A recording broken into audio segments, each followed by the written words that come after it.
The following is a presentation of the Matt Talk Podcast Network.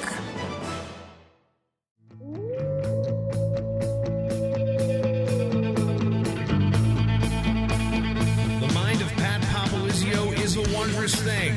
And for you Pac wrestling fans, you'll get to go inside the mind of the Skip each and every episode here on the Pac Mentality Pop-Ins podcast. Now, here's your host, NC State Director of Athletics Digital Communications, Brian Reinhardt.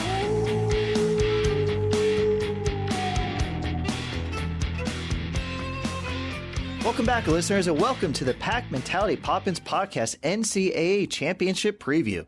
I'm your host, NC State Director of Athletics Digital Communications, Brian Reinhardt, and I'm joined by Wolfpack head coach Pat Popolizio.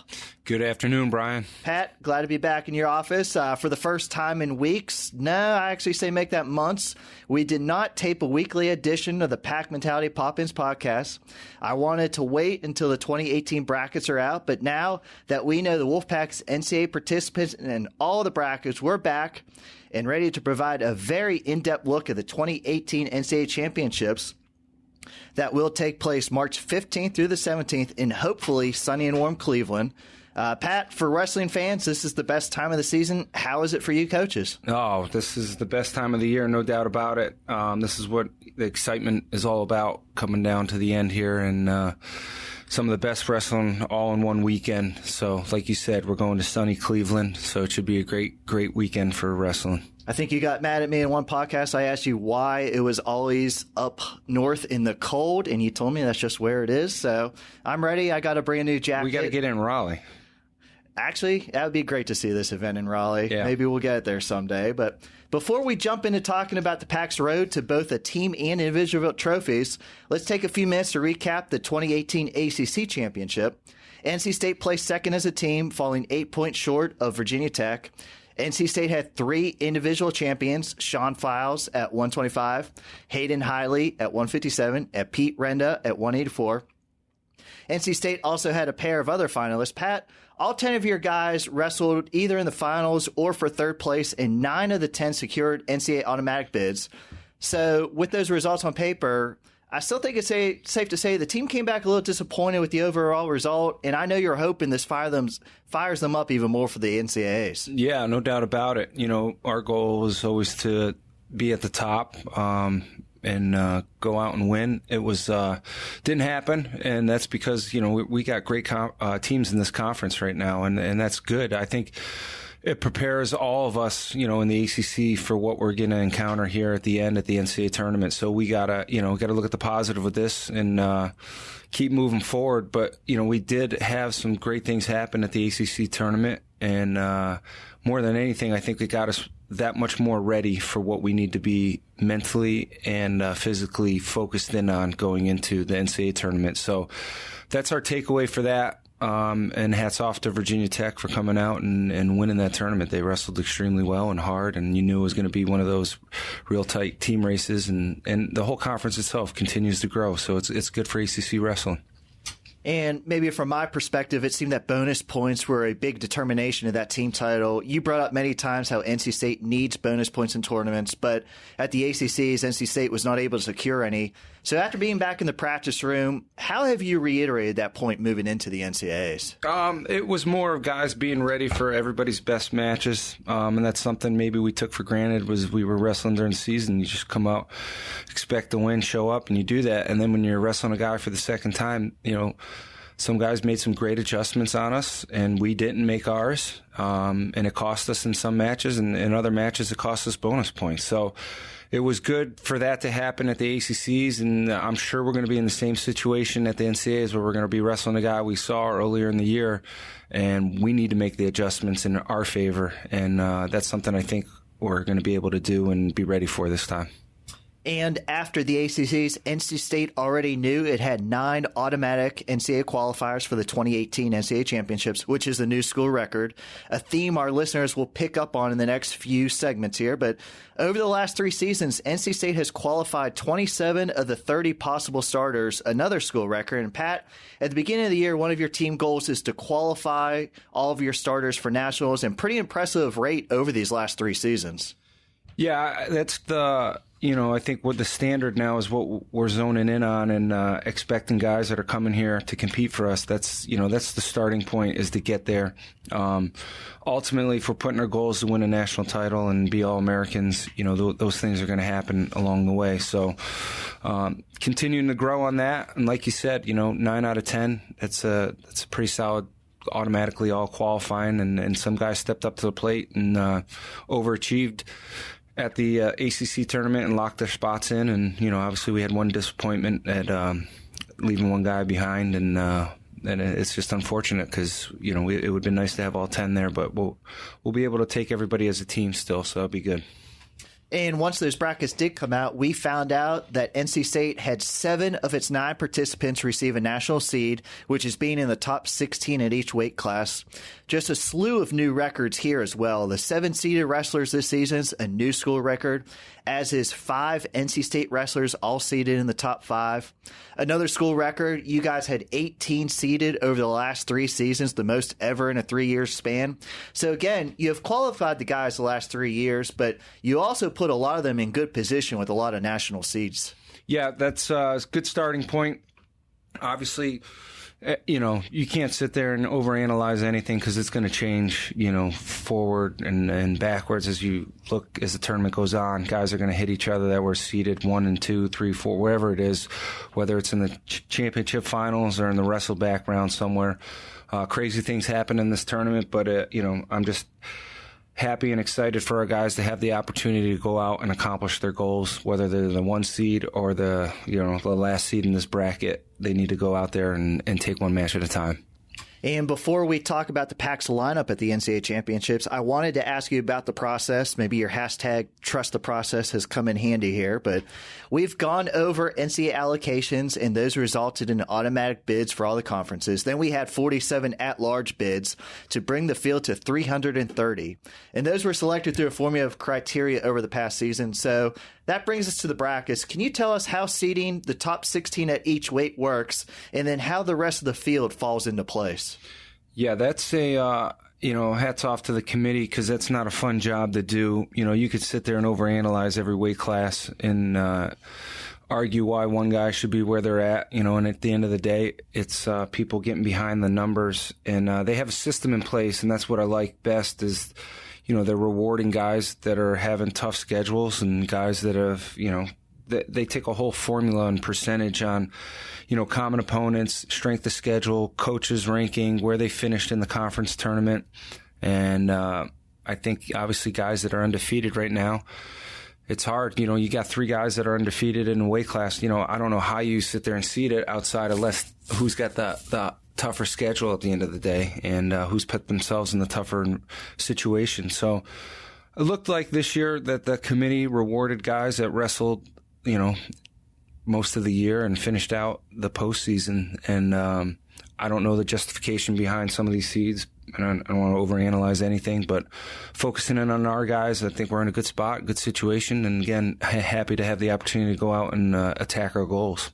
And then once those top 16 are laid in, how do the unseeded guys fall into a bracket? So I think, from my understanding, is they're all just randomly drawn in there. I think back in the day, they used to separate conferences first round, which sometimes was an advantage or disadvantage depending on the conference and who had qualified and whatnot. So I think this is a better system, seeding out top 16, because it is. I mean, I think you get some good separation. Once you're seeding past 16, it gets probably very challenging to know who's 17th best guy, 18th best guy. And at that point, you might as well just throw them in there. And if they want to take over a seed, let them go out and accomplish that. And that's, the same thing for us. If we're not seeded, let's go out there and put ourselves in position to take somebody's seed. If you are seeded, then you better be ready and not let that happen. So that's what makes this tournament great. And this year's group of NC State wrestlers is quite an interesting mix in terms of NCAA championship experience. NC State will have 5 members who have advanced to the NCAAs before, including seniors Kevin Jack and Pete Renda, who are both 4-time NCAA qualifiers. On the other end, you have 4 first-time participants, including 3 redshirt freshmen making their first trip. You have to like the balance when looking back at the eligibility of your starters this past year. Yes, I think that's critical, is having guys that have been there, done it, that have the leadership to take us, through this tournament. And then you got some young guys that have, in their careers, have been in very tough tournaments and are experienced. They're winners. They've won national titles coming up from Pee-wees all the way into middle school to the high school level, and now we're hitting college. So it's business as usual for those guys, and they're accustomed to these type of environments, and I think that's something different. You know, a lot of times you get a freshman, it could overanalyze this tournament, but I know these guys are all seasoned guys that have wrestled their whole careers in big events. So looking forward to watching all these guys go out there and put on a show. And like I said previously, NC State enters the NCAA Championships with 7 of its 9 wrestlers seeded. We have to start off with redshirt freshman Hayden Hidlay, as he is the number 1 seed at 157 pounds. He earned NC State's 6th all-time number 1 seed and the 3rd in the last 4 seasons. He enters at 22-0 after winning one of the 3 ACC titles and is the only freshman, both true and redshirt, still undefeated. For Hayden and for the program, that is a heck of an accomplishment to go in as a number 1 seed, but it also puts a very big target on your back. Yeah, he's been dealing with that, I think, second semester since he's went out there and had some big wins. And he's one of those that wrestles with that kind of attitude, you know, let's do it. And you watch him the last couple matches, he's been in some tough matches, and guys have adjusted and wrestled him in a different way a little bit, and he's responded very well. And he's put himself in this position by the way that he operates day to day, his lifestyle, his attitude, and his training obviously is top notch. So it's not a surprise. It's something he's earned, getting that number 1 seed, and it's his time to go out there and prove that he is that guy. And that's what I like best, is he's one of those that's going to be up for that kind of challenge. And like I said, he's been in these tournaments his whole life growing up, since he was a little peewee all the way on up to this first year being here at the national tournament. He's wrestled in a ton of national tournaments and proven that he can get the job done. So I'm really looking forward to him going out there and competing. And obviously, you know, I think he fuels this team. His energy that he brings right now, guys respond, and he brings that excitement. So it's going to be good watching him compete this weekend. And you have a pair of redshirt seniors that secured the number 4 seeds in their weight classes. The 2018 ACC champion at 184 pounds, Pete Renda, will be competing at the NCAA Championships for the 4th time. Last time he was there in 2016, he finished 3rd. Classmate Michael Macchiavello is making a 2nd straight trip, as he was 1 win away from All-American honors last season.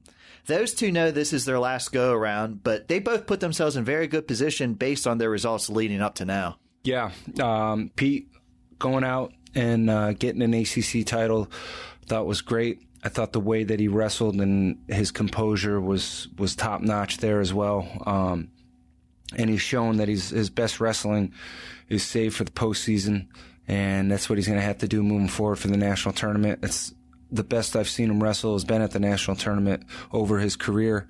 Obviously, with that run he had 2 years ago, and the way he's wrestling right now, I'm excited for him to go out there and compete and do the things that he's already great at, and just keep things moving forward. And he's a guy that wouldn't surprise me when things are all over. You know, he's in the national finals competing, and I know that's something he's been training towards. He's been focused in on. And I think when you watch what's happened to him in the regular season, not that he's gone through the motions, but I think sometimes the challenges haven't motivated him enough. And now knowing where he's at, this is something, when the challenge is out there, Pete gets very motivated and brings his A game. And it's just like what we saw at the ACC tournament. So looking forward to seeing that at the NCAA tournament. Macchiavello, another guy, you know, last month's it's been basically the top guys in the country for him. You know, he's had a very tough February. March, obviously, the ACC tournament was another good grind for him. And he is battle-tested, ready for this national tournament. And, you know, it's one of those all season as a coaching staff, we've had to hold him back, the way that he trains and the way that he wants to go.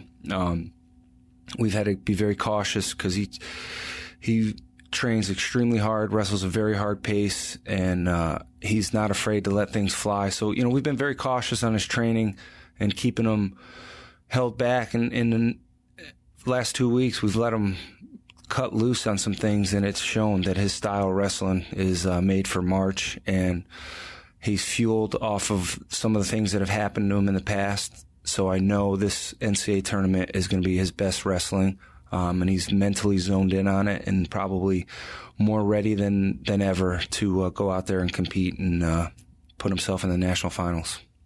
Now both Pete and Mock, they'll be facing opponents they saw during the regular season as they won both of their bouts. Renda scored a 3-0 decision over Oklahoma State's Keegan Moore in the Italy duel, while Mock defeated Tom Land of Cal Poly out in the Reno finals. Pat, how is it for wrestlers to wrestle somebody they've already faced during the season, especially if they already had beaten that opponent? Yeah, we saw a lot of that at the obviously the ACC tournament. We wrestle all those guys, and you get a chance. You got to make those mental and physical adjustments. So that's something we focused in on, right now. And obviously, when you get your draws for the national tournament, you get to know who you're wrestling first match, and you got some time to adjust some things. So it's one of those. Pete's got to go out there, score his takedown, and go to work. There's no secrets on what he does. He's great at it, and he needs to put more points up than he did last time. But I like where we're at with that draw. It definitely wasn't Pete's best match out in Italy, and he still came away with a win. And I know he's looking forward to getting a rematch on that, showing, that he can put up a lot of points. And I think, being his fourth year in that tournament and going against somebody maybe his first time, I think the advantage obviously sometimes falls with guys that have been there before. Machiavello, same thing. He scored a lot of points out at Reno, and he's got to do the same thing again. He can't sit there and think it's just going to fall on his lap and things are going to happen that way. He's got to go earn every point and make it a high-scoring match, and it would be great for, these are the matches as far as team scoring goes that matter tremendously in the early rounds. If you can get bonus points, because usually a lot of times it's going to happen in round 1 or 2. We got to score those, and these are both matches that if we go out and wrestle well and do what we're good at, we can make that happen. And NC State also secured the number 5 seed at both 125 and 141 pounds. NC State's third ACC champion, redshirt junior Sean Fausz, drew the number 5 seed at 125. Sean is making his third straight trip to the NCAAs, and he was 1 win away from All-American honors last year. In the first round, he'll face true freshman Michael McGee from ODU. You guys are familiar with him. In the duel earlier this year in Reynolds, he got a tech fall at 125. It wasn't against Sean, but still an impressive result. And McGee last week won the MAC championship at 125. So overall, 125 is loaded with 7 returning All-Americans. Can you talk about Sean's outlook this year and what a first-round match that's going to be? Yeah, we got to be ready for that one. Obviously, we got to wrestle somebody that scores points, is really good on their feet, and I like where we're at. Sean's got that experience, and he's driven and has the motivation, knows what he needs to do. His goals are set high, and he's very focused, and he's one of those that will not overlook anybody, knowing it's each match at a time. So his determination is what's going to put him in a good spot for this tournament, and obviously he's been there and done that and has had success at this tournament and won these matches in the early rounds here and scores big points. So Sean's best wrestling is always saved for the postseason. He's proven that and shown that, and I think it's going to be no different for him. But obviously focused in on taking one match at a time and starting with this one. And senior Kevin Jack will attempt to become only the 5th NC State wrestler in school history to earn 3 All-American honors during his career, as he starts as the number 5 seed at 141. A 5th-place finish in 2015 and 3rd last year. Kevin knows what it takes to get to a podium finish. And this season, I think he's extremely motivated to do so. He even tweeted out right after the ACC Championships that he needs to get his mojo back. But no better time to put a couple of disappointing losses behind you than going to the NCAAs as a senior. Kevin having that experience, I think, is what's going to get him to where he needs to be.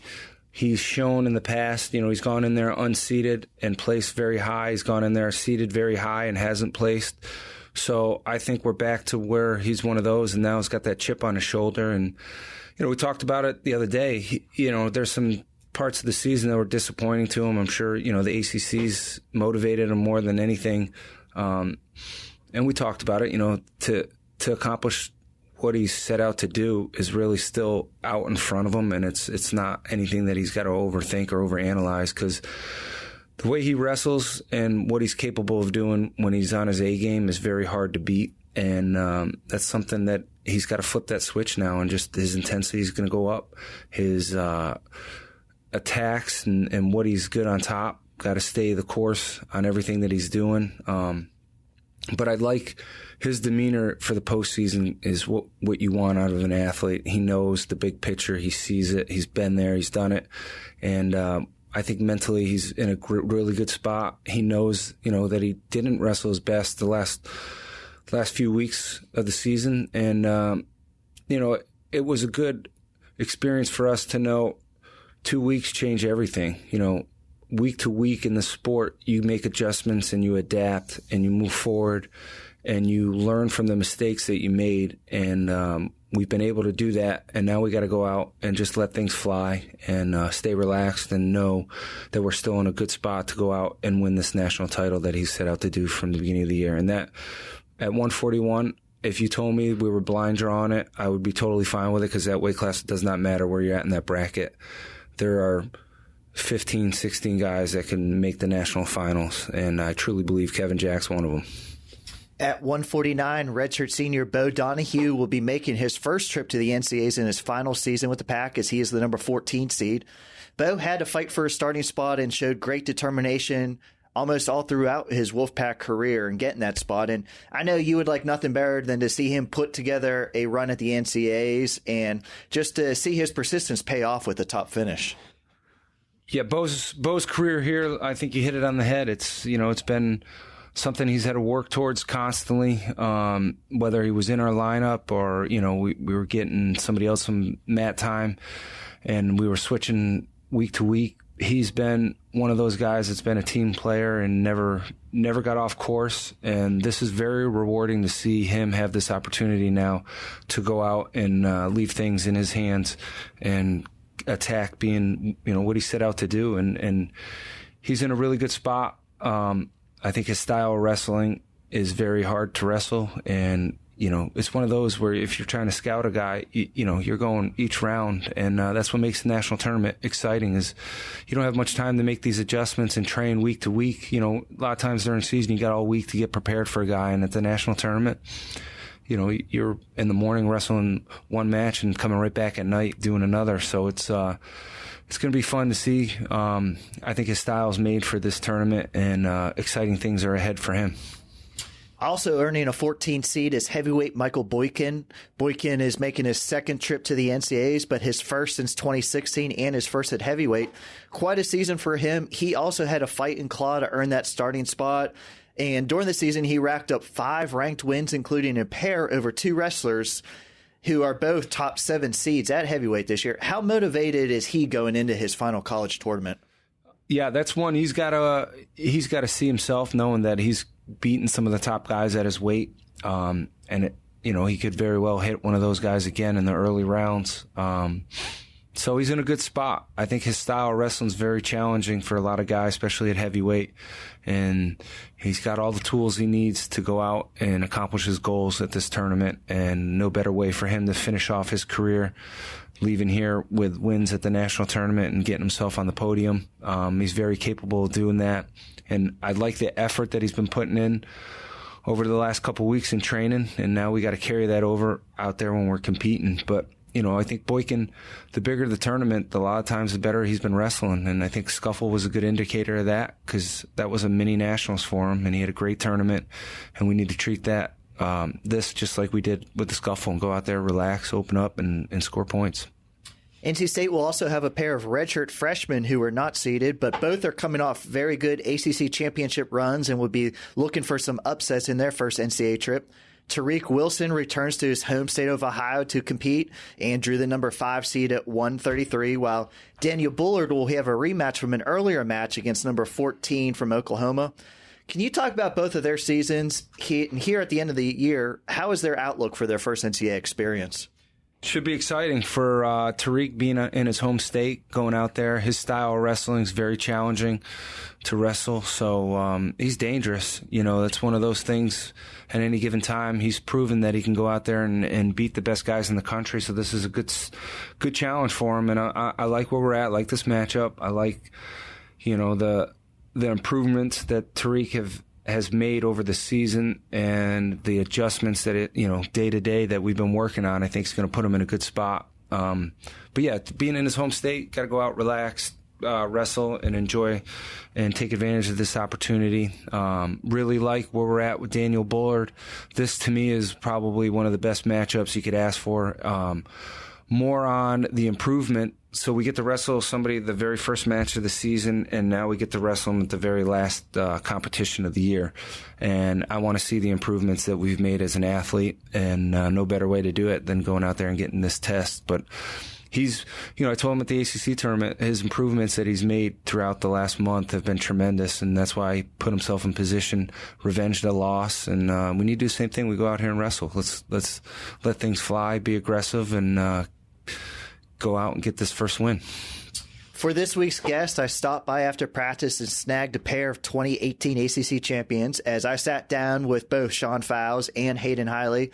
Pat, can you first talk about Sean? Probably the most unique in terms of storyline in this year's lineup. He's a native Kentucky. He's the only one of the 330 in this year's NCAA championship field that hails from that state.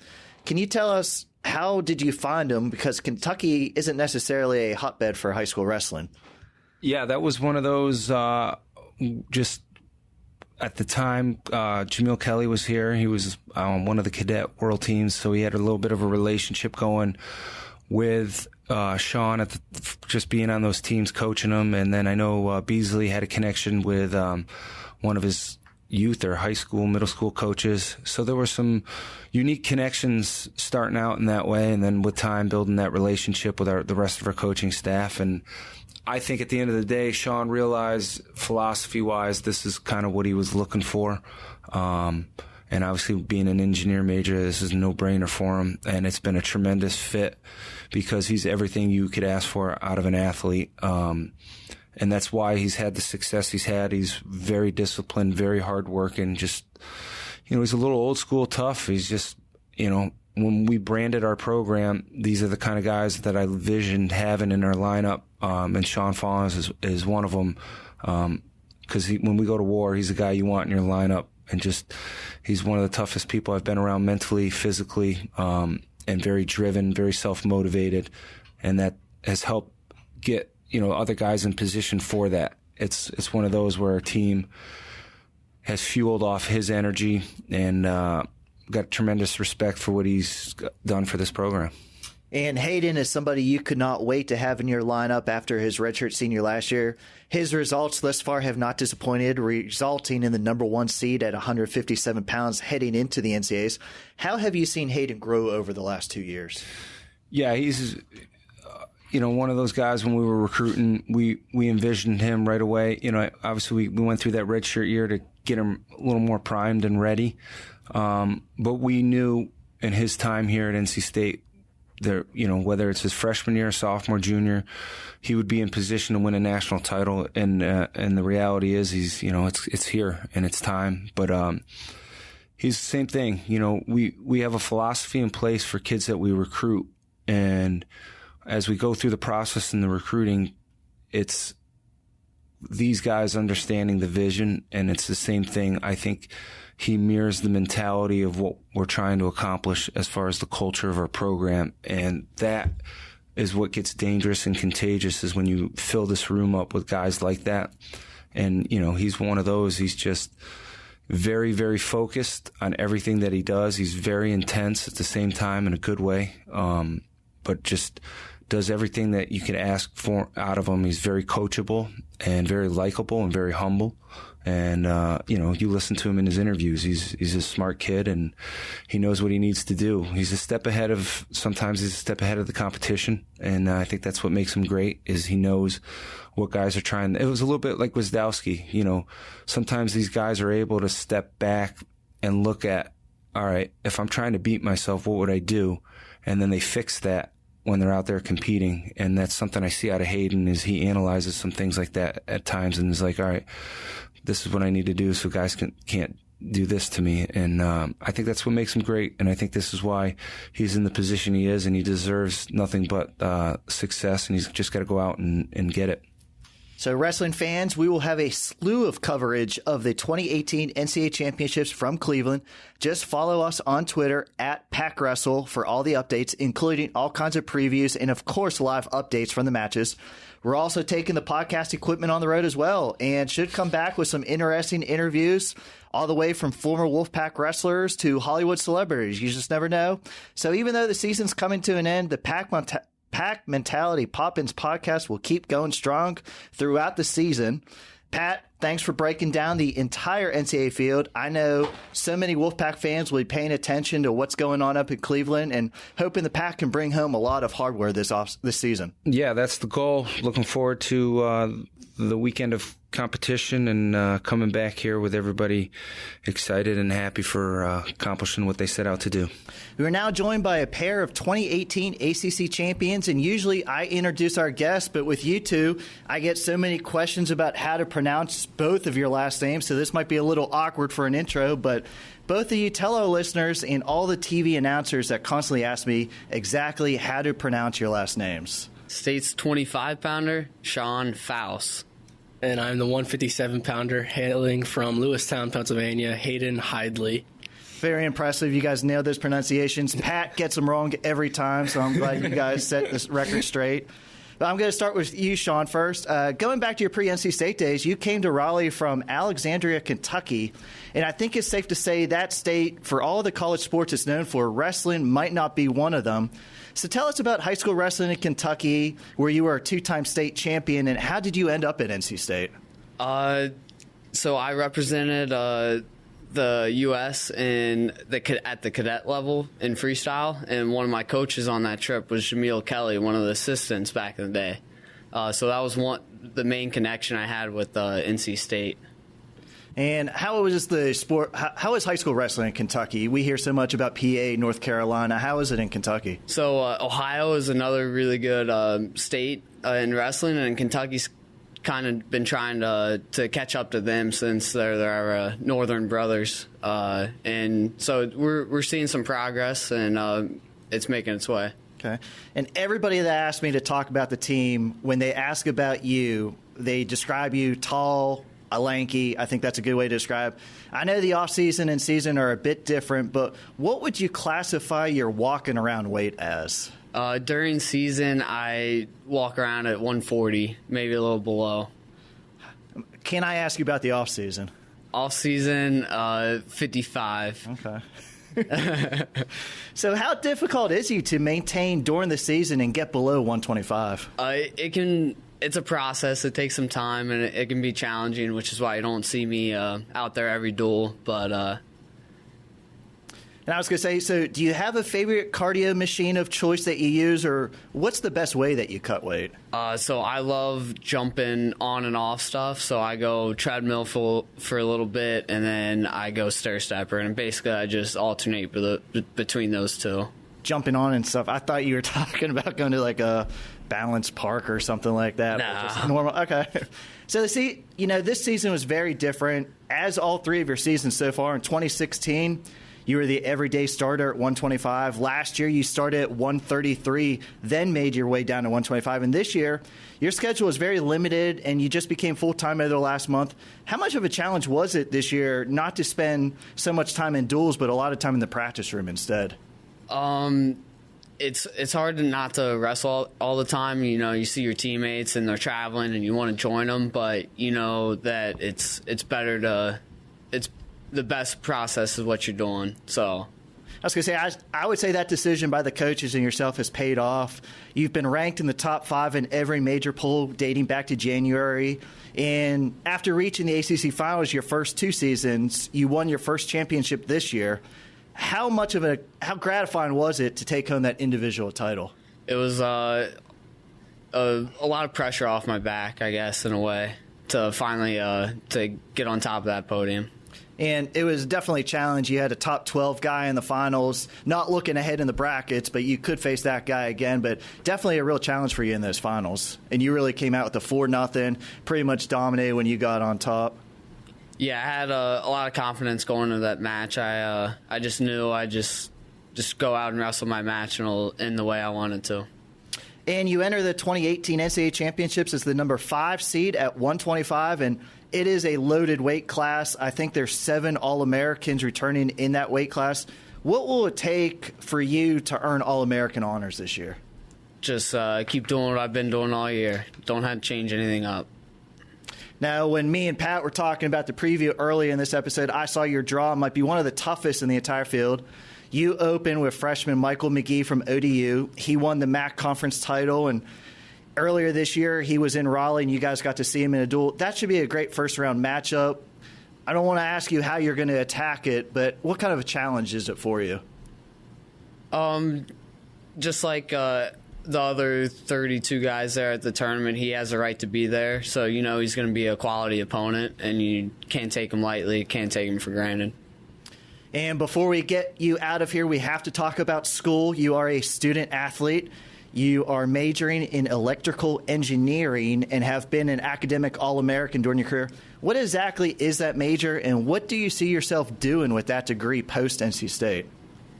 So right now, I'm probably leaning towards concentrating in the communication side of it. So dealing more with wireless stuff like cell towers and antennas, satellites, stuff like that. So who knows? Do you have a place where you would like to live? Raleigh, go back to Kentucky? Have you even thought that far ahead yet? I really like it here, the weather, people, everything. So I'll probably start my search process for a job here in Raleigh. Okay. Now, Hayden, I don't think you and Sean are in many of the same classes, but from a fellow student-athlete perspective, how impressive is Sean's work to all of you guys in the mat room when you're talking about academics? The first word that comes across when you talk about Sean is just discipline. I think in all facets of life, I think juggling is course load. There's not many people that are able to do engineering degree, and there's definitely not a lot of people that can do what he does with his weight-wise. He's got everything down to a science, and it's a lot to go off of, like from a younger guy like me, to learn what discipline really is, and I think everybody else in the room sees it. And unlike Sean a little bit, you're from a major hotbed for wrestling in Pennsylvania. In fact, you look at the bracket, not just at 157, but the entire field. So many of these student athletes are from the state. So wrestling, that level of competition from your youth days, is that a major advantage to you heading into the NCAAs? Yeah, absolutely. I think the reason why I was able to jump into the lineup this year and do so well is because I've been so used to the high level of competition. I know for people like Sean, they kind of have to travel a little bit and go out to national stuff. I was so used to wrestling at a young age. No matter where I was going, I was probably going up against the best guys in the country, because if you can hang with the best guys in PA, you can hang with anybody. So that's what I kind of credit, my success to this year, is I was so used to wrestling at a high level, I was just able to transfer my skills to the college level. And I'm actually from Pittsburgh and a major Steeler fan, and all during the NFL postseason, I got many jabs in about the bandwagon Eagle fans. But I've been told by many you were diehard from day one. How fun was the Super Bowl run for the Eagles? It was incredible. I'm from a town right in the center of Pennsylvania, so it's about half Steelers, half Eagles, and that creates a lot of good rivalries back in my hometown. But my dad he was an Eagles fan, and so I followed along with him, and our family's a big Eagles fan, and definitely it was really tough during the Chip Kelly era and having to deal with some of the stuff we dealt with. Just a lot of heartbreak, and all you heard all year was no Super Bowl champs from Eagles, and finally this year they pulled through. I think I went into a coma on my living room floor. You can ask Sean, but that was a lot of fun. It really was. So now getting back to NC State wrestling, how did this decision for you to redshirt last season come about, and how do you think it paid off? Well, there's a lot of things that went into it. We were really full at that weight class. To start off, we had Max Roscoff was obviously there, and whenever he was hurt, they didn't want to veer off of the plan. And, they told me the plan front center was I was going to redshirt last year because they felt like I could really improve during this year and be ready to go this year. So they pulled Thomas Bullard out of redshirt. And obviously that was really hard for me. I felt like I was ready to go, but I trusted Pat and the coaching staff and what they wanted me to do, and so I obviously took some lumps during the redshirt year, and I was even up at 165, which turned out not to be the greatest idea. But I'm back down at the right weight class, and I learned a lot. I learned how to not to do things. One was how not to manage your weight. Well, I was going to say the 165 was not your choice, might you say? No, I didn't really take care of my weight during the holiday season last year. We had to do this mock weight cut right around when we did the ODU duel right before Christmas break, and I did not make weight for 157, and I never felt so embarrassed in my life. And after that, we toyed around with me going 165, and I was just very short for the weight class, a little bit smaller. And finally, once the freestyle season kicked around, I got my head in the right place, and I was able to get my weight down to where I needed it to be. And 157 this year is a heck of a lot easier than it was last year. And just like Sean, you went 2-0 at the ACC Championships and earned your first ACC title. Both of your matches were close, including a comeback OT win to advance to the finals. Just talk about that experience in the tournament and how that's going to help you with those close bouts. Well, I think during the regular season, my dual meets, the matches weren't as close in the ACC, and then when I went to the ACC Championships, I had to battle, and I had to show a lot of grit. And, I didn't plan it to be that way. I didn't really want it to be that way, but I think that really prepares me for this NCAA tournament. I knew I was down for the count, and I had to claw my way back. And it just showed I'm able to do that, and I was comfortable in those positions, even though my parents and coaches probably weren't all that comfortable. But I still thought I looked really good. I got to where I wanted to be, and my conditioning looks really great this time of the year. So I'm looking forward to the NCAAs, and I'm ready to fix some of those mistakes I made in the ACCs. I was going to say, you sit at 22-0 now, and you're the number 1 seed in the NCAA Championships at 157. You came into the season maybe a little bit under the radar. You were a redshirt, so you weren't ranked. But now you're going as the number 1 seed. How does having more of a target on your back affect you compared to maybe earlier in the year?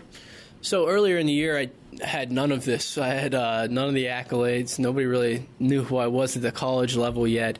I think if you're somebody that was in the room, you knew that this was possible, that it was going to happen, that I was going to be sitting at the number 1 seed. I just don't think people outside of this room kind of understood, the way I worked towards this and the ambition that I have. So I've had 2 completely different seasons. If you think about it, I was completely under the radar and nothing really much to lose. And now I'm, sitting pretty at the top, and people want to take away everything that I have. So, it's 2 completely different, fields that you have as a wrestler. But, I feel comfortable in each and every single one of those. I'm somebody who likes to chase people, and I don't mind the people that are chasing me. I still feel like I have a lot to prove at this weight. There's a national champion at this weight, and guys that feel like they can beat me. And so I'm ready to take on all challengers. I know what this weekend means. I know that I'm going to have to fight for every inch, and it might not be pretty at times, but I'm definitely ready to go. Now they followed the pack to Italy. Can we be expecting a large Hidlay cheering section in Cleveland? Yes, you can. No matter where we go, there's a lot of Lewistown faithful and Hidlay faithful. So Cleveland's not too far from Pennsylvania, and you'll see a lot of new Lewistown natives, and my whole family will be out there as well, so that will be special. Sean and Hayden, it was great to have you guys on the podcast this week. I know all of Wolfpack Nation will be watching the upcoming NCAAs Championships, so good luck to both of you guys as you go for that extra journey. Thanks, Brian. And I want to thank everybody for listening today. This is your Pack Mentality Pop-Ins podcast covering all things NC State wrestling. Until next time, Wolfpack wrestling fans, go Pack!